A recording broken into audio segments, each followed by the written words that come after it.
وہ کہتے ہیں کہ اس جماعت کے کام حیرت انگیز ہیں، یعنی جماعت احمدیہ کے جو آج بھی 100 سال بعد بھی یہ کسر صلیب کرتے ہوئے خلافت احمدیہ کے زیر سایہ اس کام کو جاری رکھے ہوئے ہے، اس کی تفصیل وہ آج کے دور کے حوالے سے بتاتے ہیں کہ اس جماعت کے کام حیرت انگیز ہیں۔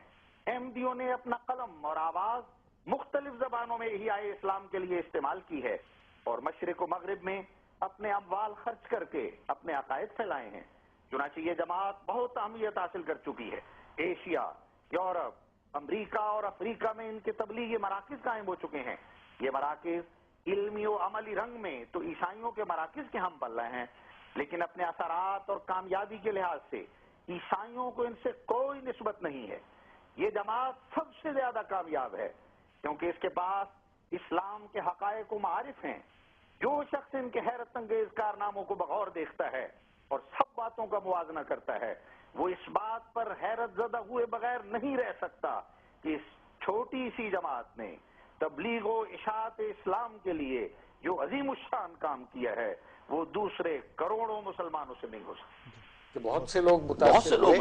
مرزا غلام احمد کے بارے میں انہوں نے یہ لکھا ہے ایک جگہ کہ اس دور، یہ 1898-99 کی بات ہے، کہ اس دور میں مرزا غلام احمد جس طرح اسلام کو سمجھے ہیں ایسا بہت کم خیال ہے کہ وہ کبھی بھی احمدی نہیں تھے، البتہ غلام احمد کی تعریف انہوں نے کی، اور جو آپ نے جملہ نوٹ کیا ہے میں نے اس کے برعکس یہ سنا ہے کہ انہوں نے کہا ہے کہ اگر کوئی شخص آج اسلام زندہ دیکھنا چاہے تو قادیان میں جا کے دیکھے۔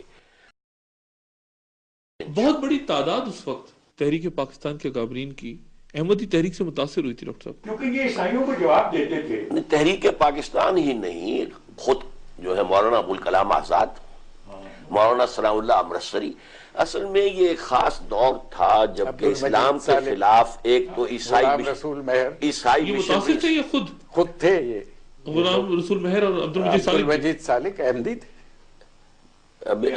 میری اطلاع نہیں ہے یہ، بہرحال میں جو عرض کر رہا ہوں وہ یہ کہ جو کام وہ کر رہا تھا اس نے ایک تو عیسائی مشنریز کے ساتھ مناظرے کیے اور انہیں شکستیں دی۔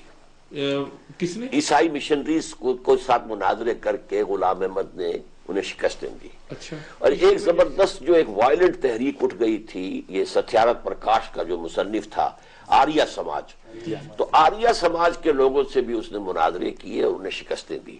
اچھا، ان دو چیزوں کی وجہ سے علماء کی آنکھوں کا تارا بن گیا، اس لیے کہ ہمارے علماء تو پڑھتے ہی نہیں، نہ بائبل پڑھتے ہیں نہ کسی اور مذہب کی کوئی کتاب پڑھتے ہیں، تو آخر مناظرہ کیسے کریں؟ نہیں سر، سید احمد خان نے بھی مولانا سید میر حسن کو منع کیا تھا کہ ان کے ساتھ جھگڑا کرنے کی ضرورت نہیں ہے، ہمیں کیا ان کا جو بھی عقیدہ رہے ان کے پاس، لیکن ہمیں اس سے کوئی غرض نہیں۔ لیکن سنے ہے کہ آدمی بڑا صالح اور نیک ہے، اور وہ مقابلہ کرتے تھے ان عیسائیوں سے، تو یہ سمجھتے تھے کہ ٹھیک ہے یہ اپنا کام کرتے جائیں، ہمیں اپنے کام سے غرض۔ لیکن سنے ہے کہ آدمی بڑا صالح اور نیک ہے، اور وہ مقابلہ کرتے تھے ان عیسائیوں سے، تو یہ سمجھتے تھے کہ ٹھیک ہے یہ اپنا کام کرتے جائیں، ہمیں اپنے کام سے غرض تو نہیں۔ لیکن سنے ہے کہ آدمی بڑا صالح اور نیک ہے، اور وہ مقابلہ کرتے تھے ان عیسائیوں سے، تو یہ سمجھتے تھے کہ ٹھیک ہے یہ اپنا کام کرتے جائیں۔